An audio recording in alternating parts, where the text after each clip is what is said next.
ఈ వైభవాన్ని చాటి చెప్పేందుకు కోనసీమ సిద్ధమవుతుంది.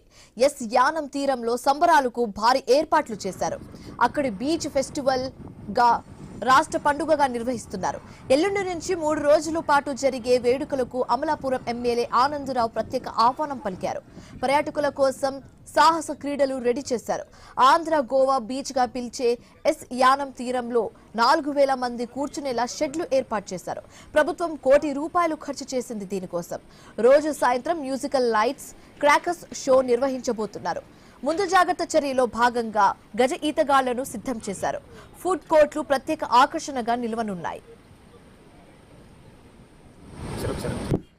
రాష్ట్ర ప్రభుత్వం యొక్క సహకారంతో గౌరవ ముఖ్యమంత్రి వర్యులు నారా చంద్రబాబు నాయుడు గారు ఆంధ్రప్రదేశ్ రాష్ట్రాన్ని టూరిజంగా మార్చి టూరిజాన్ని పరిశ్రమగా గుర్తించి ఆంధ్రప్రదేశ్ రాష్ట్రంలో ఉన్న అన్ని జిల్లాల్లో టూరిజం అభివృద్ధి చేసి తద్వారాగా భవిష్యత్తులో భారీ స్థాయిలో యువతకు ఉద్యోగాలు కల్పించడానికి టూరిజంలో భాగంగా ఈ ఎస్యానంలో ఉన్నటువంటి అమలాపురం అసెంబ్లీ నియోజకవర్గం ఎస్యానం గ్రామంలో ఉన్నటువంటి ఆంధ్ర గోవా కోకో బీచ్ లో సంక్రాంతి సంబరాలు 3 రోజుల్ని రాష్ట్ర ప్రభుత్వ పండగగా ప్రకటించి దాని సందర్భంగా అన్ని సపోర్ట్ చేస్తూ భారీ స్థాయిలో ఇక్కడ అన్ని ఏర్పాట్లు జరుగుతున్నాయి. ప్రభుత్వంతో సహకారంతో మరి లక్షలాది మంది ఈ యొక్క సంబరాలు రాబోతున్నారు. ఇది ఆంధ్ర గోవాగా ఫేమస్ అయినటువంటి బీచ్.